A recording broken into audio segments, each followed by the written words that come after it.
Jadi makanya bulan Ramadan, mari Pak, yang biasanya habis subuh tidur lagi, sekarang mesti tidak tidur lagi. Karena kita sudah menjawab panggilan as-sholatu khairum minan naum.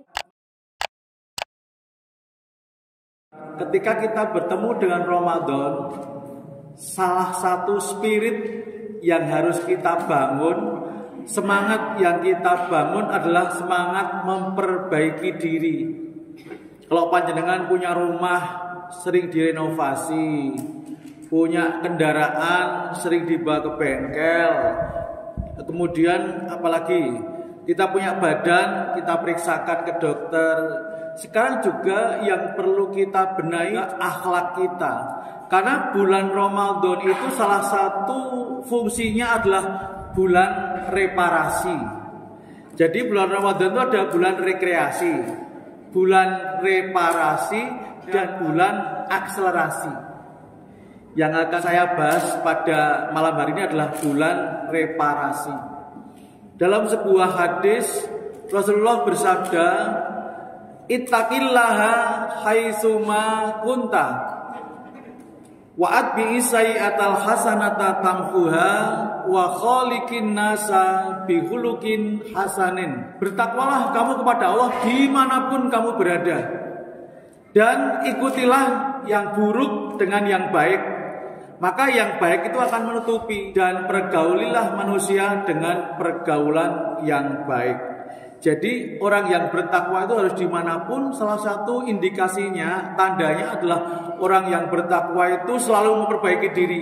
Nanti kalau bulan Ramadan sudah lewat, kok panjenengan masih baik, bahkan semakin baik, itu tanda ibadah puasa panjenengan itu diterima. Bulan Ramadan itu bulan dalam rangka kita untuk meningkatkan diri, Pak. Bulan Ramadan kita dikurangi beban kita untuk mikir makanan sebentar, dari pagi sampai sore. Kecuali ibu-ibu. Kalau ibu-ibu itu punya sifat pola pikirnya itu visioner. Saat buka sudah mikir sahur, saat sahur mikir buka, saat tarawih mikir sahur. Ibu-ibu itu visioner. Bapak-bapak nggak kepikiran tuh Pak. Di Bapak Ibu sekalian yang saya hormati, di surga ada 3 macam rumah. Ada rumah yang sederhana, rumah yang tengah-tengah, rumah yang paling mewah.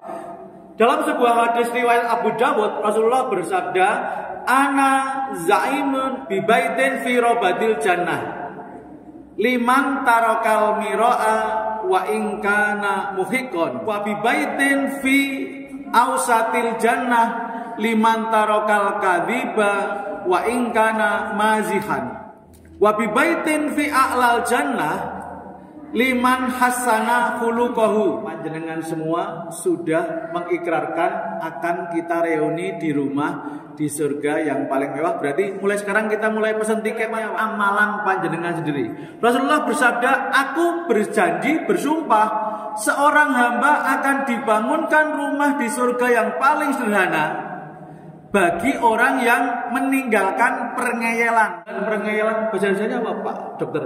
Ngeyel itu pertengkaran, waton ngeyel. Orang yang meninggalkan pertengkaran akan mendapatkan rumah di surga yang sederhana. Tapi jangan bayangkan rumah di surga yang sederhana itu luwih elek timbang masjid iki lho, Pak. Rumah di surga yang paling sederhana itu lebih bagus dari masjid ini, walaupun ini udah mewah ini. Rumah itu yang mewah di dunia ini, kalau dibandingkan dengan rumah yang paling sederhana di surga, jauh Pak. Walal akhiratu khairul laka minal ula. Yang satu lebih bagus.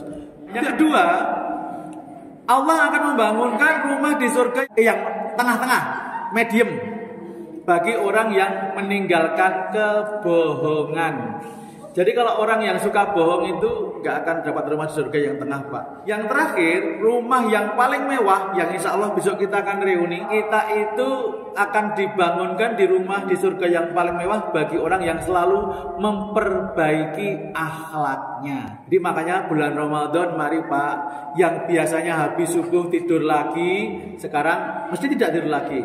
Karena kita sudah menjawab panggilan as-sholatu khairum minan naum. Mari semangat kita bulan Ramadan memperbaiki diri.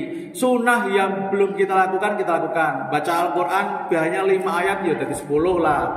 Kemudian sholat sunnah biasanya 5 menit ya dipanjangke dikit lah.